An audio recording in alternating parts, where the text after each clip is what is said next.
Bom dia, irmãos. A graça do Senhor sobre nós, amém? Bem-vindos a todos que estão chegando das férias também, assim como o pastor Daniel. Uma bênção poder recebê-lo. Estamos começando o ano letivo também aqui na igreja. Esse momento é o momento de abertura da nossa escola dominical. E, portanto, é um momento muito importante para a gente lembrar por que é que a gente tem a escola dominical, por que é que a gente tem o estudo da palavra na igreja. Eu quero fazer esse momento de sermão, que é bem curto, especialmente de manhã. A gente ainda vai ter ceia, tem tanta atividade para fazer, mas eu quero fazer esse momento aqui, me servir desse momento como uma pastoral para a igreja. Conversar com a igreja sobre a nossa vida da igreja, nossas organizações, mas eu não quero prescindir da palavra, eu quero seguir a palavra. Então, por favor, abra sua Bíblia na carta que Paulo escreveu aos Colossenses. Carta de Paulo aos Colossenses, no capítulo 2. Vou ler a partir do versículo 6 até o versículo 8. Vou ler até o 10º. Vou me deter no versículo 8. Colossenses, capítulo 2, a partir do versículo 6 até o versículo 10º, mas a ênfase, onde a gente vai estudar, está no versículo 8, tá bom? Colossenses, capítulo 2, do versículo 6 até o versículo 10º. Diz assim a palavra: Ora, como recebestes a Cristo Jesus, o Senhor, assim andai nele radicados e edificados e confirmados na fé, tal como fostes instruídos, crescendo em ações de graça. Cuidado que ninguém vos venha enredar com a sua filosofia e vãs sutilezas, conforme tradição de homens, conforme os rudimentos do mundo, e não segundo Cristo, porque em Jesus habita corporalmente toda a plenitude da divindade. Também nele estáis aperfeiçoados. Ele, Jesus, é o cabeça de todo o principado e de toda a potestade. Amém. Vamos orar. Ó Deus, obrigado, Senhor, pela palavra, por esse tempo de culto que já tivemos aqui. E como é bom cantar ao Senhor essas verdades que alimentam o nosso coração. Como é bom também, Senhor, poder ler a Tua palavra e meditar nela. Obrigado também pela vida de cada um dos meus irmãos, Senhor, os que estão aqui, os que estão em casa, estão participando desse momento de culto.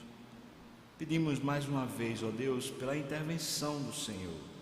Venha sobre nós, Espírito de vida, sopre sobre nós, abençoe-nos, guie-nos. Nós precisamos de Ti, Senhor.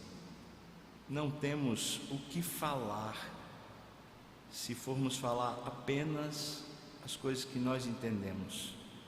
Nós queremos falar aquilo que está no Teu coração, Pai.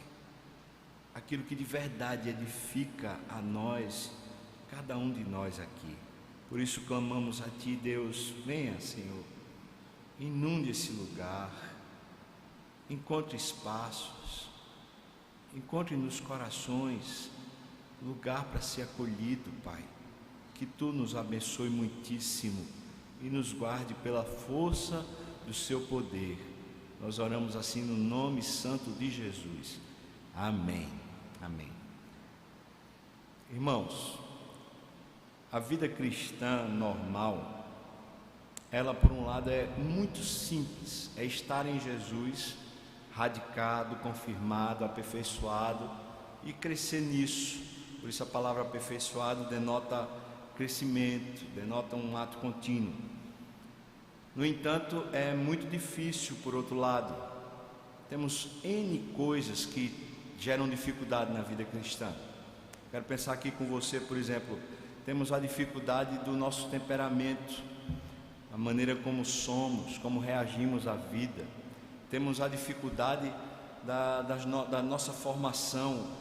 Nós fomos criados em algum tipo de estrutura familiar, algum tipo de estrutura acadêmica, que de alguma maneira limitam a nossa capacidade de interpretar a Bíblia, de entender Deus, de crescer diante do Senhor.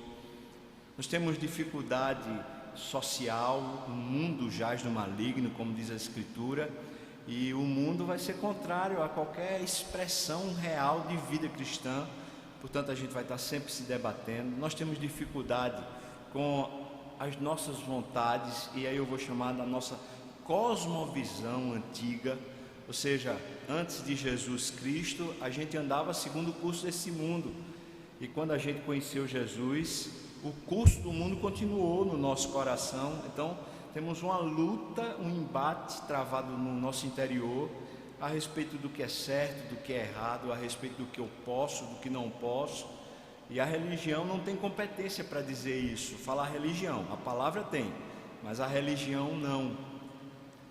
Então a gente tem uma série de dificuldades para viver uma vida cristã normal. Nenhuma dessas dificuldades sobrepuja a excelência de estar em Cristo. Por isso, a única coisa necessária e simples é estar em Cristo. Mas desde o começo, quando falo do começo, estou falando da época em que Cristo esteve habitando na terra, que ele trouxe advertências a respeito dos perigos que existem para se caminhar com ele. Eu estava meditando essa semana na vida de Jesus, e lá em João capítulo 5, Jesus tem uma conversa a respeito dessas dificuldades. Ele fala que aqueles judeus, ele estava conversando com gente que conhecia muito a palavra, conhecia muito por tradição, conhecia muito por experiências, muitas experiências espirituais, relevantes inclusive, mas ele estava dizendo para aquele povo que apesar de tanto conhecimento que eles tinham problemas graves. Eles conheciam as Escrituras, mas não conheciam a Deus. Depois ele diz: vocês conhecem as minhas obras, mas não me conhecem. Vocês não conhecem que Deus faz as obras por meu intermédio. Ou seja, veja que tipo de sincronia, de falta de sincronia que acontecia na vida deles. Eles conheciam o material, a Bíblia, que poderia servir para eles conhecerem a Deus. No entanto, ainda não conheciam a Deus. Eles conheciam Jesus pessoalmente, fisicamente, as obras que Jesus fazia, mas não conhecia o coração de Jesus, não conhecia a divindade de Jesus, não conhecia o poder de Jesus. Ou seja, eles tinham elementos que poderiam ajudá-los. No entanto, eles tinham muitas dificuldades pessoais para o crescimento. Quando a gente abre as cartas apostólicas, eu li algumas questões quando estava meditando nessa palavra. Quando a gente abre as cartas apostólicas, quase que todas elas falam a respeito dessas dificuldades. São dificuldades doutrinárias, são dificuldades éticas, são dificuldades comportamentais. E elas fazem questão, as cartas que os apóstolos escreveram, fazem questão de tratar.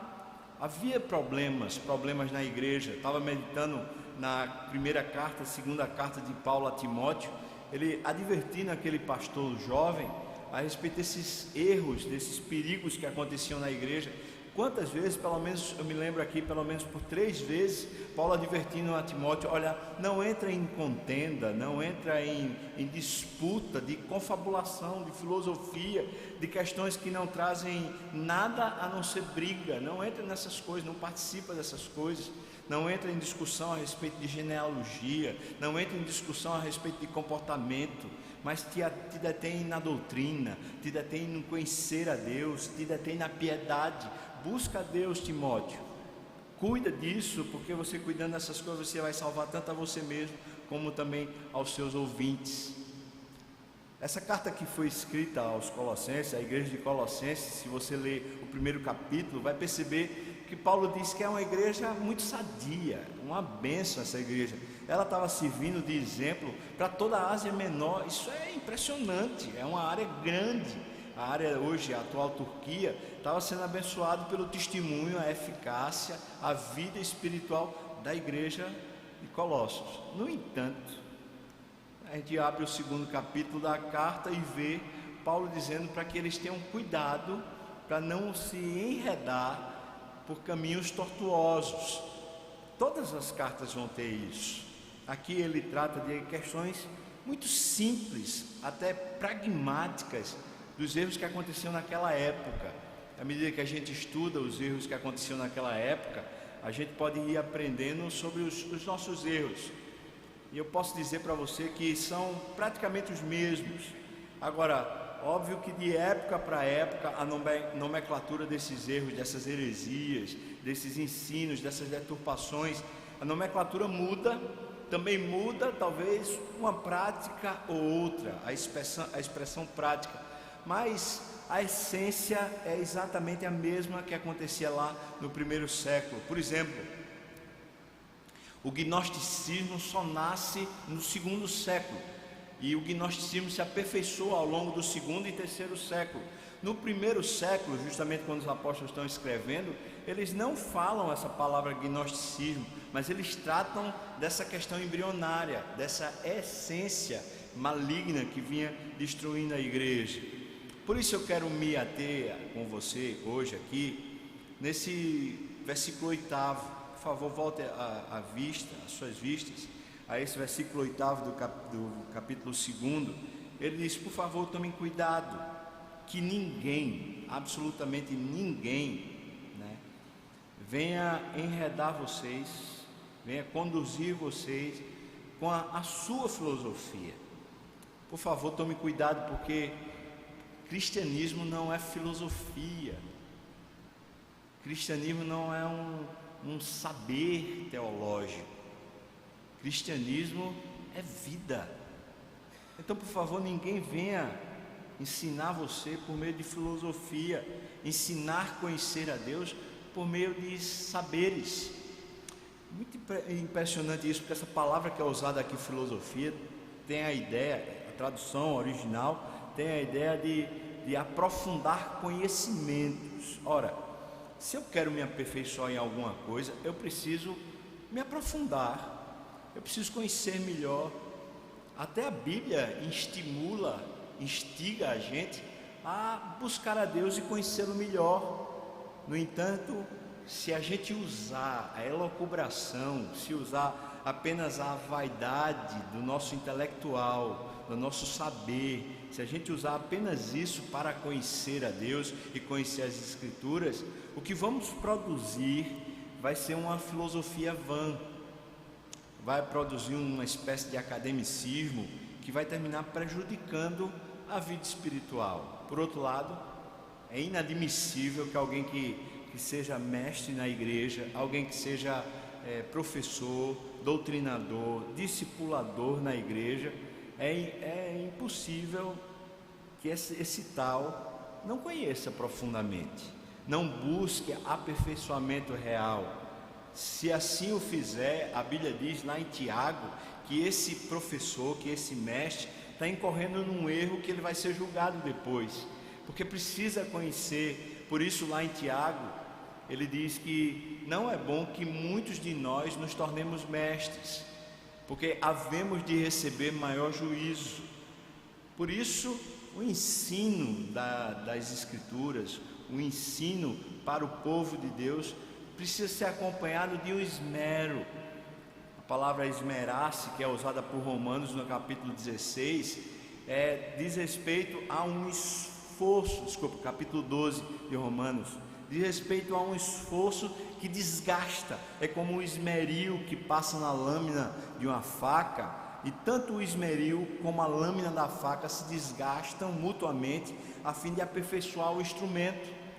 Então, alguém que vai ensinar, alguém que vai ser líder de grupos pequenos, alguém que vai ser líder de um curso de discipulado, alguém que vai ser professor de escola dominical, alguém que vai ensinar no púlpito da igreja, alguém que vai ensinar em alguma instância da igreja, não pode falar de conhecimento pessoal, não pode falar daquilo que ele acha, daquilo que ele pensa, mas tem que ser exclusivamente pautado e baseado nas Escrituras. E para que isso aconteça, precisa guardar as proporções aqui. Ninguém é suficiente para essas coisas, irmãos.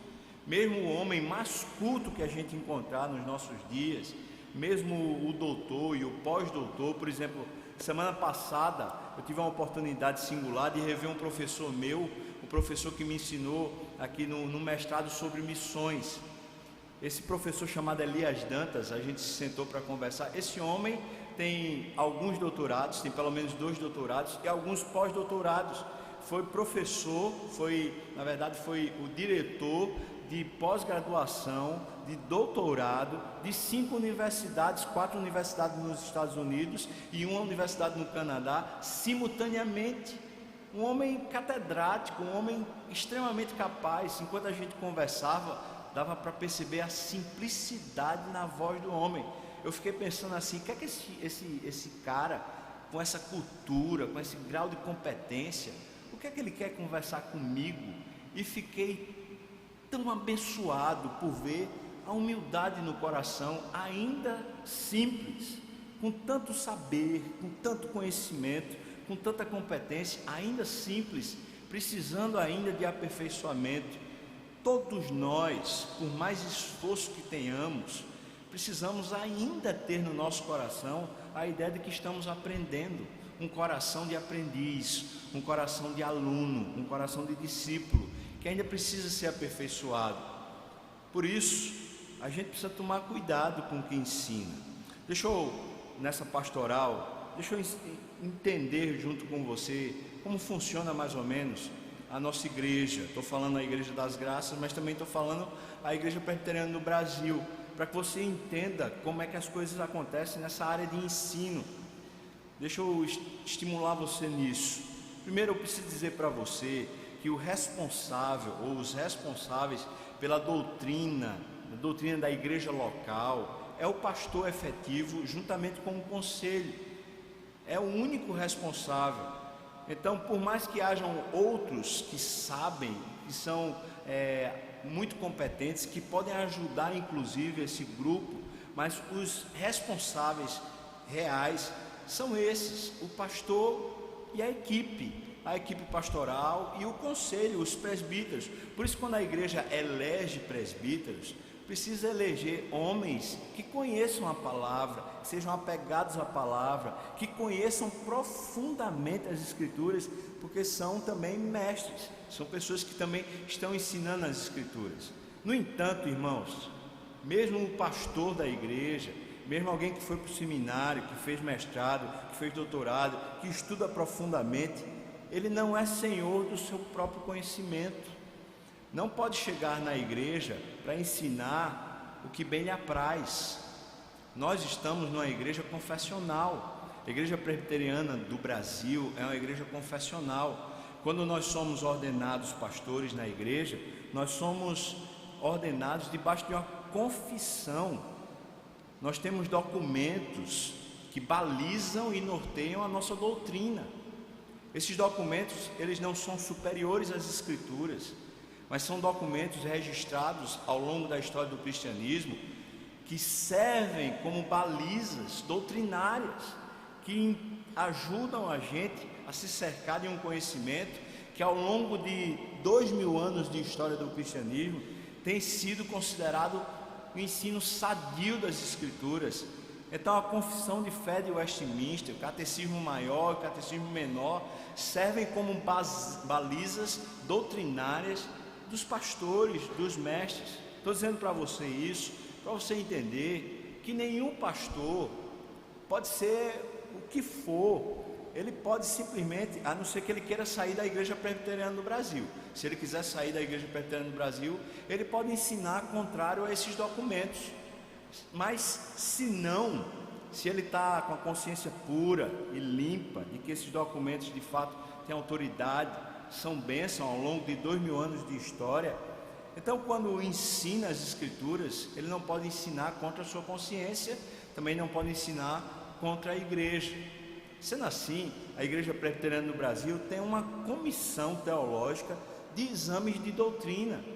Não fique examinando a igreja local, porque é óbvio que na igreja local, em qualquer igreja local no Brasil todo, as igrejas, elas vão ter um canto ou outro onde há uma fraqueza, vai ter um professor de escola dominical, ou um discipulador, ou um líder de grupo pequeno, que é um pouco mais incauto, que ainda tem algum desvio doutrinário, que vai sendo aperfeiçoado ao longo do curso, ao longo da história. É óbvio que sim, porque nem todos estão no mesmo nível, nem todos estão tão crescidos, e claro que também há distinção entre igreja e igreja local. Ou seja, existem igrejas onde pastores são mais bem preparados do que outras igrejas. É óbvio que acontece isso no Brasil todo, como Igreja Presbiteriana no Brasil. Mas essa comissão de exame teológico, ela serve, eu estou falando da IPB, ela serve para pegar aqueles assuntos que estão em voga, que estão de alguma maneira entrando na igreja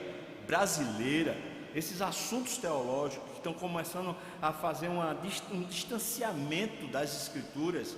Essa comissão vai lá e escreve cartas pastorais. Essas cartas pastorais são exames de doutrina que vão voltar para a igreja, voltar para os pastores lerem, se informarem, pesquisarem, estudarem e crescerem mais, aperfeiçoarem a sua própria doutrina, de maneira que nenhum de nós, dentro da Igreja Presbiteriana no Brasil, seja a comissão de exame teológico, seja o Supremo Concílio, sejam os presbitérios, sejam os pastores de igreja local, sejam os professores de escola dominical, sejam os líderes de grupos pequenos, sejam os discipuladores, nenhum de nós nessa cadeia toda pode estar livre, porque não estamos ensinando o que nós achamos. Se concordamos ou se não concordamos, essa é uma questão pessoal e a gente não deve ensinar contra a nossa consciência, mas temos um norte que precisa ser seguido e que precisa servir de baliza. Estou entendendo isso com você para que a gente entenda que isso faz parte da vida da igreja presbiteriana. Nós funcionamos assim, e em havendo qualquer erro de doutrina, existem caminhos para se seguir, os caminhos de aperfeiçoamento, como eu acabei de lhes falar. A nossa igreja, a Igreja Presbiteriana das Graças, existem instâncias de ensino, e eu quero que você guarde isso para você saber muito bem como nós seguimos como Igreja Presbiteriana local. Nós temos o lugar onde a doutrina é ensinada, o lugar é o púlpito da igreja, e preservamos isso e conservamos isso. Então você pode dizer que de repente pode acontecer um lugar ou outro onde existe um erro, ainda exista uma imaturidade, ainda exista alguma dificuldade, mas o lugar onde você vai poder dizer, ali é onde eu vou buscar a real doutrina da igreja, é no púlpito. E não estou falando apenas dos pastores, mas eu estou falando quem usar, não o púlpito que eu falo não é essa coisa física, não. É quem vem à frente da igreja para ensinar como igreja local, para ensinar para a igreja. É por isso que precisa haver cuidado quando a gente convida alguém para ensinar, ou alguém que vem falar de púlpito. E pode ocorrer numa hora ou outra que de repente alguém que venha, mesmo um pastor da igreja, venha e fale uma abobrinha. O que deve acontecer é um conserto, uma conversa, um ajuste para que isso não ocorra mais. Os líderes, professores de escola bíblica dominical, são escolhidos por estarem na doutrina da igreja presbiteriana, mas pode acontecer que numa sala, um momento ou outro, haja alguma divergência doutrinária. Em havendo, precisa ser conversado, resolvido e discutido. E aí a gente chega numa outra instância. O que eu estou dizendo para você é que mesmo nas classes de escola dominical, os professores estão debaixo dessa instância superior na igreja, que são justamente os líderes que ensinam no púlpito. Depois disso, nós temos uma outra instância, que são os líderes de grupos pequenos. Deixa eu falar uma coisa para você a respeito dessa questão na nossa igreja. Nós temos na nossa igreja, como grupos pequenos, pelo menos 4 grupos que funcionam, ou 4 tipos de grupos que funcionam na igreja local. Um primeiro tipo de grupo pequeno que acontece é o grupo pequeno que normalmente convida pastores para ensinar. E esses normalmente se sentem autônomos para convidar os que quer. Então convida às vezes pastores que têm uma excelente doutrina e às vezes convidam pastores que poderiam ter uma doutrina duvidosa. E normalmente esses grupos estão ligados a uma espécie de liturgia e de culto que acontece lá, naquele lugar. Nós temos um segundo tipo de grupo que seria chamado o grupo familiar, que é um grupo que normalmente também segue uma liturgia, mas já tem um professor, já tem um líder lá, que já vem de muito tempo ensinando continuamente as escrituras. Esses grupos normalmente, que são chamados grupos familiar, são grupos que estão cheios e eles não vão se multiplicar. Eles têm às vezes 20, 30, 40 pessoas funcionando naquele lugar e não se multiplicam porque aquele professor, aquele líder, aquela pessoa que está lá, de alguma maneira as pessoas estão ligadas a ele ou a ela, que não quer sair de lá para um outro grupo pequeno. Nós temos um terceiro tipo de grupo pequeno.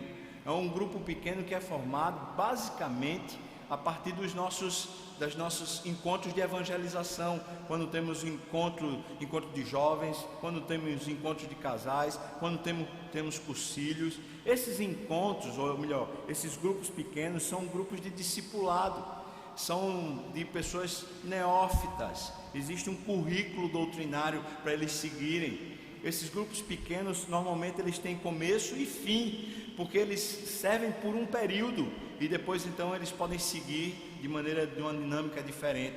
E temos um quarto tipo de grupo pequeno que acontece na nossa igreja, que é um grupo pequeno de líderes que estão sendo formados para serem líderes de grupos pequenos. Essa formação, quero dizer para a igreja, é o nosso maior investimento hoje, a formação de líderes que possam estar habilitados e capacitados a serem líderes de grupos pequenos. Nós precisamos, eu estou falando até com os líderes agora, nós precisamos de aperfeiçoamento. Alguns desses líderes não foram tão bem discipulados ou tão bem doutrinados, mas têm disposição para continuar aprendendo, para continuar crescendo. Eu estou pensando aqui no que vem ocorrendo nesses últimos talvez 3 anos aqui na igreja, talvez 4 anos aqui na igreja, de alguns desses grupos pequenos que nasceram ao longo desses 3 ou 4 anos, que esses líderes eles foram formados mesmo, ou seja, houve uma caminhada de discipulado com pastores. Eles cresceram na doutrina, eles cresceram na palavra, eles cresceram na dedicação, enquanto outros líderes não tiveram a mesma sorte, eles não tiveram o mesmo caminho. Mas eu posso dizer para os irmãos que nós, como equipe pastoral e como conselho da igreja, estamos imbuídos de fazer exatamente isso como sendo o nosso eixo. Nós precisamos de capacitação, nós precisamos discipular a liderança da igreja. É por isso que eu quero convidar você, irmão, que é líder da igreja, seja de qualquer departamento, seja de qualquer ministério, seja líder de qualquer grupo pequeno, seja líder de escola dominical, seja líder em qualquer instância na igreja. Eu quero convidar você para na Semana Santa estar no nosso acampamento de liderança da igreja, porque nós estamos imbuídos de aperfeiçoar e de melhorar o tanto quanto for possível a liderança da nossa igreja. Nós precisamos aperfeiçoar, e não só no campo doutrinário, mas precisamos aperfeiçoar em absolutamente tudo. Por isso há uma convocação, e eu estou usando esse tempo para chamar a igreja nessa direção. Nós precisamos crescer. Quando falo crescer, por favor, não entenda em termos numéricos, porque a palavra diz que quem dá esse crescimento numérico só é Deus, só Deus. Mas eu e você precisamos crescer no que diz respeito à nossa vida espiritual, e isso a Bíblia diz para a gente buscar e achar. Estamos imbuídos nisso, por isso eu faço uma convocação solene. No final do ano passado nós convocamos todos os líderes para uma reunião e apresentamos o acampamento que vamos fazer na Semana Santa. Agora eu já estou compondo a equipe desse acampamento da Semana Santa e quero dizer mais uma vez, nós precisamos que você faça parte desse acampamento. Por favor, reserve esse tempo para participar. O que é que acontecia na igreja de Colossenses, de Colossos? Volta o texto, por favor. Nós já andamos sobre a igreja das graças, nós andamos sobre o momento que vivemos, nós entendemos um pouco sobre a estrutura de ensino da igreja presbiteriana do Brasil, um pouquinho só, porque tem muita coisa para falar e o nosso tempo é muito curto. E agora, eu quero ver com você que aqueles erros que aconteciam no primeiro século, de alguma maneira parece que estão encontrando guarida no nosso século, no nosso tempo presente. Então nós temos aqui ele dizendo assim, que a gente precisa cuidar para que ninguém nos conduza por suas filosofias, e ele usa uma outra expressão, vãs sutilezas. Naquele primeiro século, irmão, a filosofia era uma filosofia grega. A filosofia grega, especialmente helenística, era uma filosofia que aceitava as diferenças culturais como se fosse simplesmente um aprendizado. Isso tornava a religião, o aspecto da cultura que chama-se religião, isso tornava a religião sincrética. Isso traz um efeito na história. Por exemplo, os deuses, que eram os deuses gregos, quando Roma conquista a Grécia, conquista o Império Grego, Roma pega os seus deuses e alguns deuses gregos e faz um novo nome para eles, um nome em latim. O que é que está acontecendo? Um sincretismo religioso. O que acontecia então no Império Romano, na época que o cristianismo nasce, é justamente essa flexibilidade de religião. As culturas podiam ser trocas e recebidas e aceitas, e esse tipo de troca gerava um sincretismo. Brodos, que faz um comentário a respeito do Novo Testamento, ele falando a respeito da igreja de Colossos, fala que havia uma mulher naquela igreja, que ela era ao mesmo tempo sacerdotisa de deuses pagãos e era líder das mulheres na igreja local. É como se fosse a líder da SAF. Imagina, ela era ao mesmo tempo uma sacerdotisa pagã e era ao mesmo tempo uma líder da igreja, líder de mulheres, líder de ensino das mulheres na igreja local. Isso se chama sincretismo religioso. É por isso que Paulo está dizendo, olha irmãos, eu quero que vocês tomem cuidado com essas filosofias e com essa sutileza vã que entra na igreja, que entra no coração do crente para destruí-lo. Deixa eu pensar com você aqui quais eram os aspectos dessa vã sutileza que vinha. Essa vã sutileza e essa filosofia errada que gerava o sincretismo religioso produzia na igreja dois aspectos muito práticos.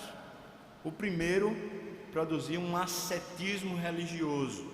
Aqueles que eram mais afeitos ao judaísmo, aqueles que conheciam melhor o judaísmo, ou mesmo aqueles que tinham vindo do judaísmo, eles não aceitavam esse sincretismo com muita facilidade.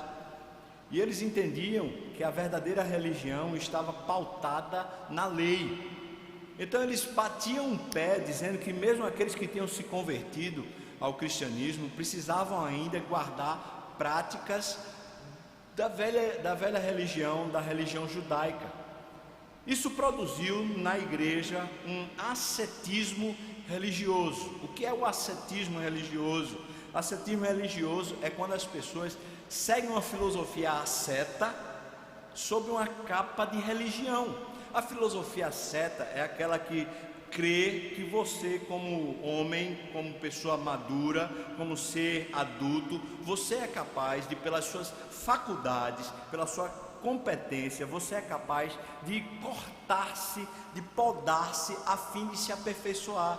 Uma pessoa que é asceta, ou que era asceta naquela época, ela simplesmente limitava os seus desejos, limitava as suas obras, limitava o seu comportamento, a fim de se aperfeiçoar, a fim de ser, por exemplo, um melhor cidadão, a fim de ser mais elogiado na família, a fim de ser mais elogiado em alguma instância da sua convivência. O asceta, ele era um filósofo. Ele fazia isso como filosofia de vida, e a maneira de podar a sua existência era uma maneira na força da carne, na força do braço. Era simplesmente por uma questão de vanglória. Ele queria parecer melhor, queria se sentir melhor diante dos seres humanos. Mas o asceta religioso que vinha procedente do judaísmo, ele não era assim. Ele usava todos os mecanismos do ascetismo, ou seja, essa poda, esse refrear-se constante, essa suposta autonegação, para dizer que assim ele poderia ser mais espiritual, ou assim ele poderia ser líder da igreja, assim ele poderia ser recompensado socialmente com cargos ou com status religioso. Dizia que fazia o que fazia, ou seja, podar-se, fazia isso simplesmente para ser um melhor cristão. No entanto, havia distanciamento no seu coração a respeito de Jesus. Por quê? Porque continuava fazendo isso pela força do braço e não por paixão a Deus. Essa é a primeira implicação que Paulo está falando aqui a respeito de filosofias e vãs sutilezas. Ainda hoje existe na religião pessoas que acham que podem ser melhor simplesmente pelo esforço pessoal, não por apegar-se a Deus, não por afeto a Deus, não por estarem debaixo do Espírito, por se dobrarem ao Espírito, por se submeterem a Deus, mas simplesmente porque são capazes. Pessoas assim normalmente são pessoas muito estruturadas, são pessoas normalmente também muito arrogantes, são pessoas que normalmente têm um saber e um conhecimento muito acentuado. Essas pessoas, os ascetas de hoje em dia que estão nas religiões, normalmente eles ocupariam as melhores funções nas empresas aí fora, nos cargos por aí fora. Por quê? Porque são pessoas que aprenderam a ter obstinação, aprenderam a ir em direção a um alvo, em direção a uma estrutura, em direção a um crescimento. E é possível, como era possível na Grécia Antiga, na época da igreja nascente, é possível ainda hoje que as pessoas, por se dominarem, por se frearem, por se refrearem, elas cresçam. Mas o único crescimento que vai acontecer aí é um crescimento da vanglória, é um crescimento social, é um crescimento de status. A pessoa pode crescer financeiramente, a pessoa pode crescer em termos acadêmicos, a pessoa pode crescer em termos de reconhecimento, até o seu nome ser maior, engrandecido, mas esse crescimento não quer dizer que a vida espiritual está acompanhando. Então, o primeiro cuidado que eu queria falar com você aqui nessa noite, ou melhor, nessa manhã, irmão.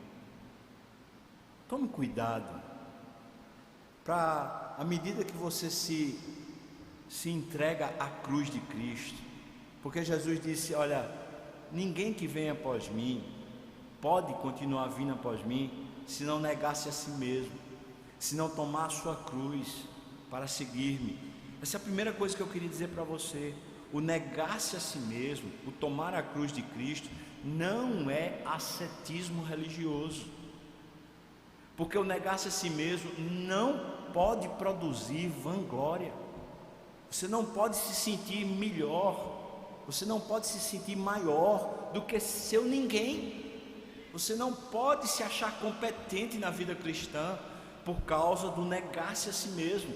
Antes, pelo contrário, o negar-se que Jesus anuncia é justamente um entendimento profundo lá no íntimo da nossa incapacidade de seguir a Deus.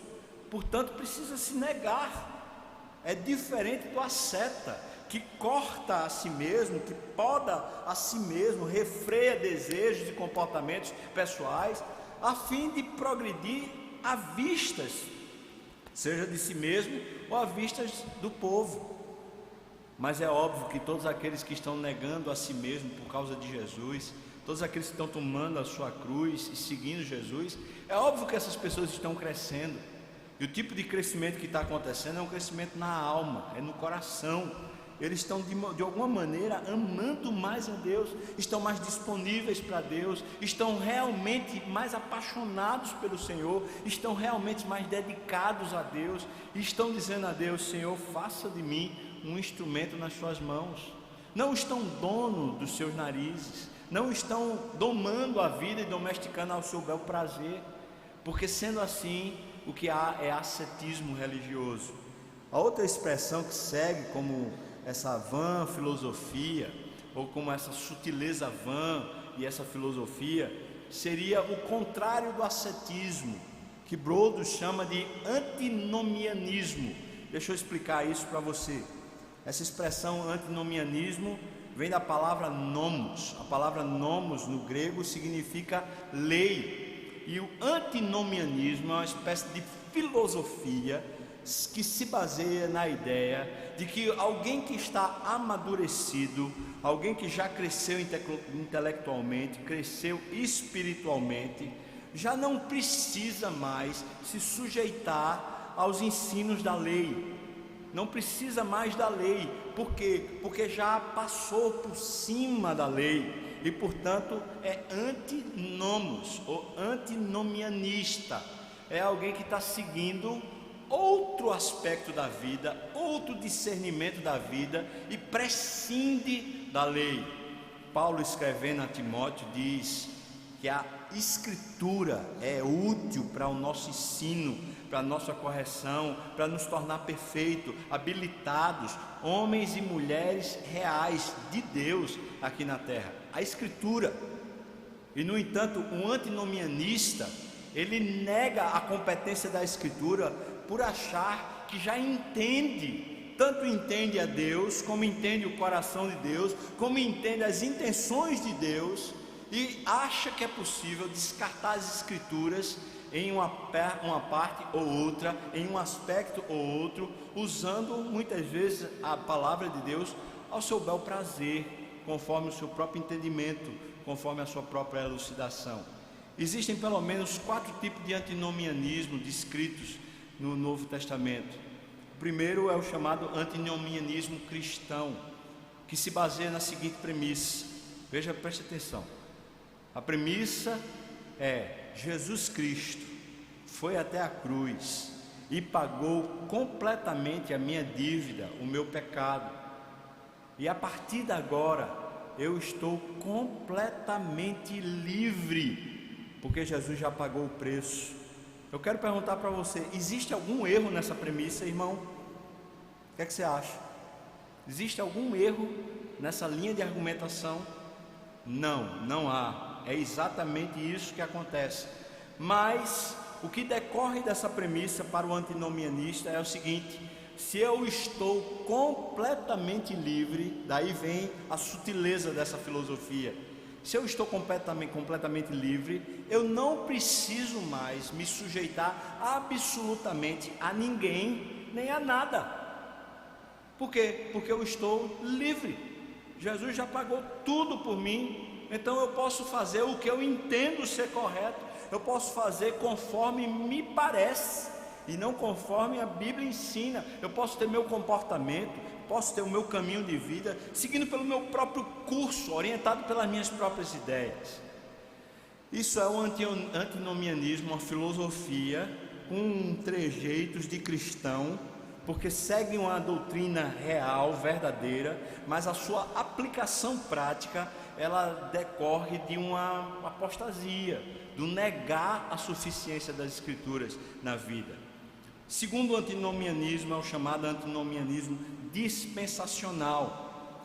É um erro crasso que existe nas igrejas evangélicas, de dizer o seguinte: o Velho Testamento diz respeito à lei, mas o Novo Testamento diz respeito à graça de Deus.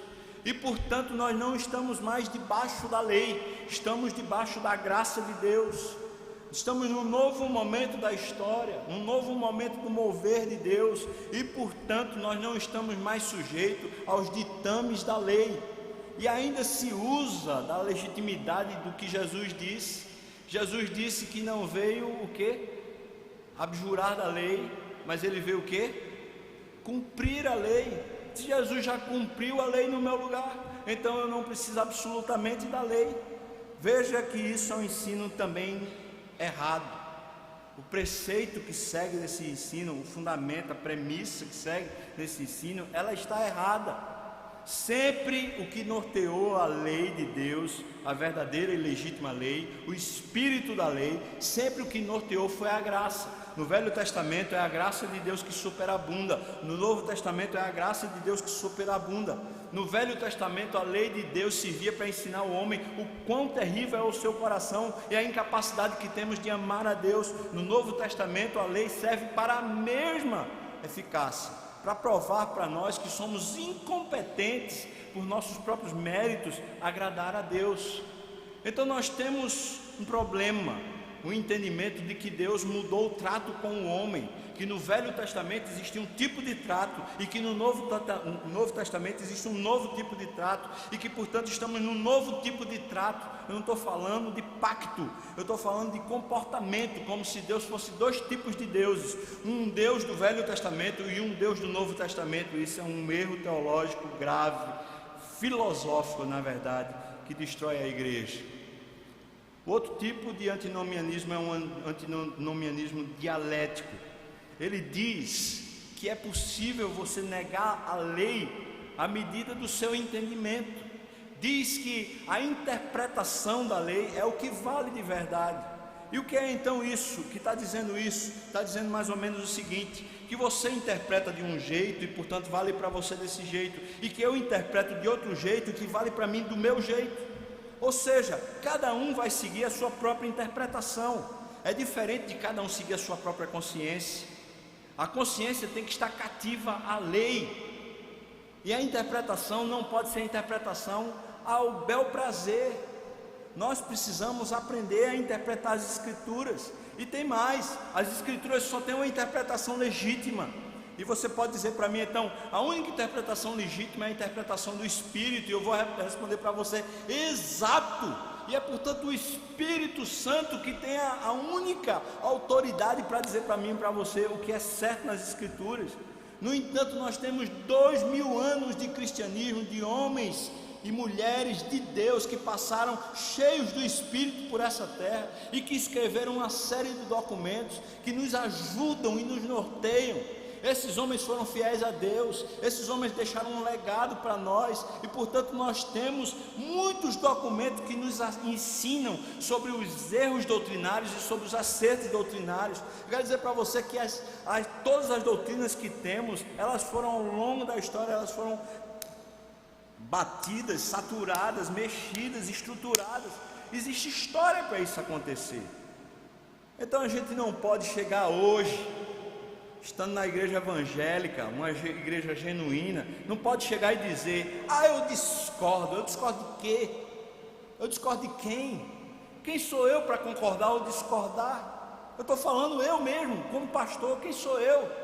Irmão, eu preciso de humildade para me curvar diante do Espírito, e eu duvido que o Espírito vai gerar facção, eu duvido que o Espírito vai gerar no seu coração falta de entendimento. A Bíblia ensina pelo Espírito a humilhação, a humildade de verdade, e não ao ego exaltado como se fosse dono de alguma coisa. E o quarto antinomianismo é o chamado antinomianismo situacionista, que diz que a única intenção da lei é o amor de Deus, e que portanto o amor de Deus é que é o crivo para validar ou não validar as Escrituras. E portanto qualquer coisa das Escrituras que seja ensinado, que de alguma maneira pareça contrário ao amor, essa tal coisa não é legítima. E eu vou dizer mais ou menos o que significa isso na prática, para não ficar só no campo filosófico. É a ideia de que, por exemplo, você não deve chegar para um irmão que está errado, em pecado, você não deve confrontá-lo, porque afinal de contas pode ser que ele se chateie, pode ser que ele saia da igreja, pode ser que ele não queira mais seguir Jesus, e isso é falta de amor com o irmão, quando o amor cristão diria exatamente o contrário. Vá cuidar do seu irmão. Se o seu irmão tem abandonado a fé, tem seguido o próprio coração, tem seguido ensinos errados, você precisa chegar junto, confrontar, abençoar, abraçar, exortar, tratar. Não pode ser indiferente ao irmão. Mas o antinomianismo situacionista diz que depende da situação, não depende da palavra, mas depende da situação. Nós temos então dois lugares distantes entre si, mas que ocupavam o coração filosófico da igreja. Um era o ascetismo religioso e o outro era o antinomianismo. Eles divergiam entre si, estavam totalmente distantes entre si, mas o que é mais contundente dizer é que essas filosofias que entravam na igreja cristã faziam com que o coração do cristão, do verdadeiro e genuíno cristão, ficasse cheio de falácias, cheio de pensamentos e de ideias que terminavam fazendo o coração esmorecer, e a vontade real de seguir a Deus parece que ia se perdendo. É por isso Paulo diz: por favor, tomem cuidado. Eu ainda tinha muito o que falar, irmãos, porque a gente precisa tomar cuidado ainda com as cerimônias religiosas. Rapidamente eu preciso dizer isso para você: tome muito cuidado para você não virar um cerimonialista. Hoje existem muitos evangélicos. Deixa eu dizer uma coisa para você. Eu estava lendo um documento da CEPAL falando sobre a igreja brasileira, dizendo que o grupo de igreja que mais cresce hoje no Brasil são os desigrejados. Você acredita? Apesar dos crentes evangélicos cresceu até 2010 67% nesse país o número de evangélicos.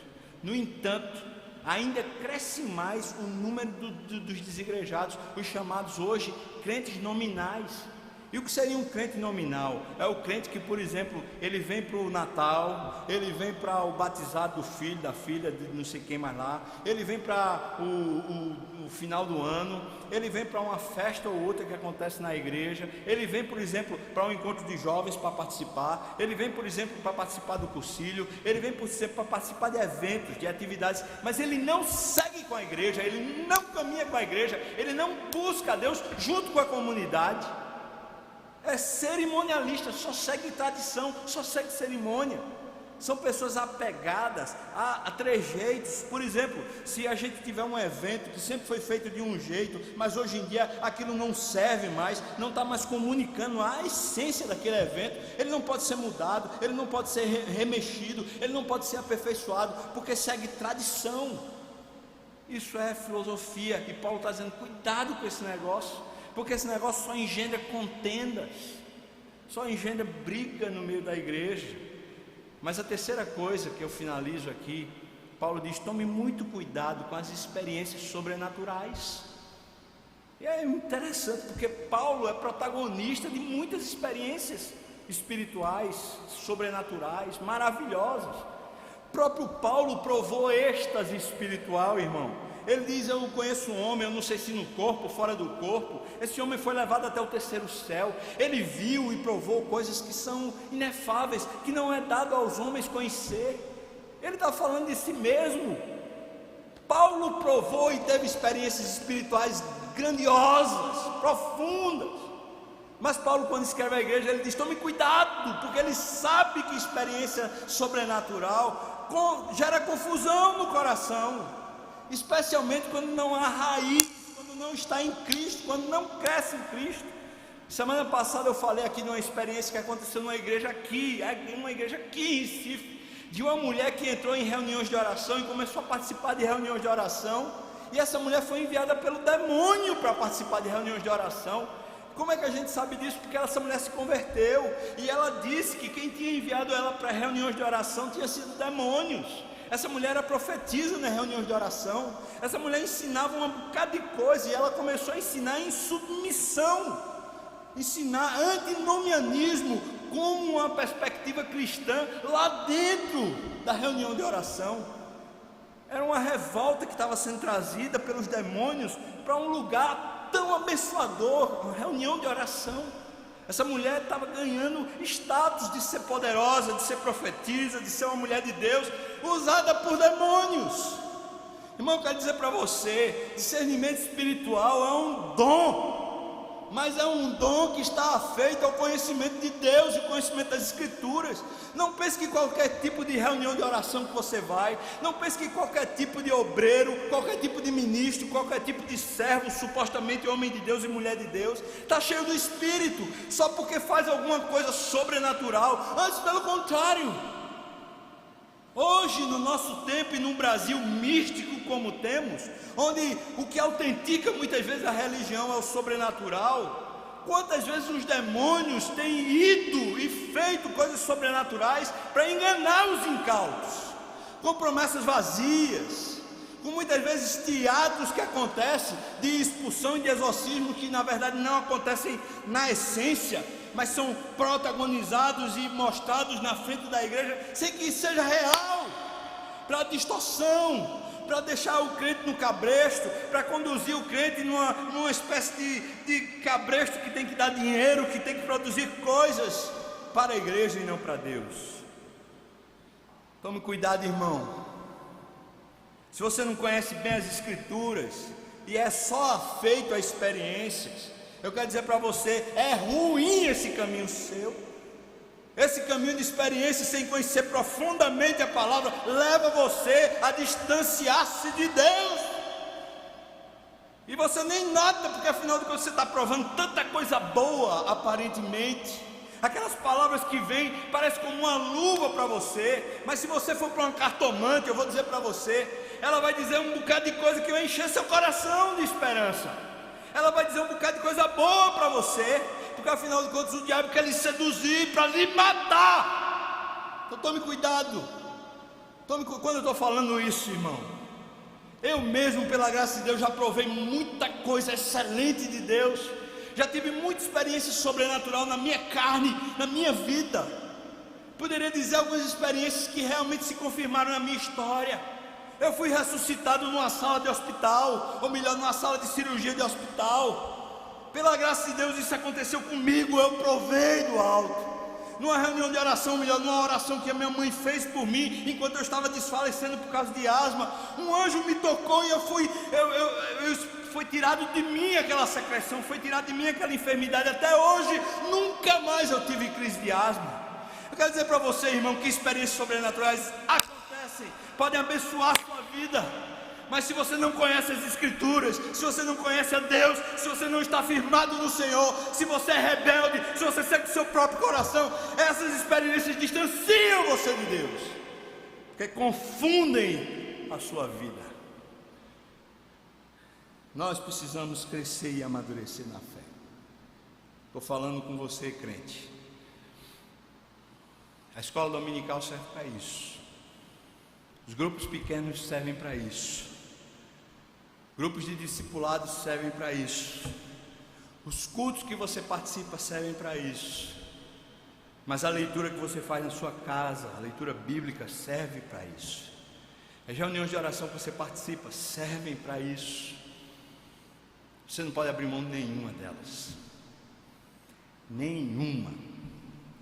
Sob o risco de começar sorrateiramente, por causa de vãs sutilezas, você ir sendo desencaminhado da verdadeira fé. Vamos orar, irmãos, pedir a Deus graça, misericórdia.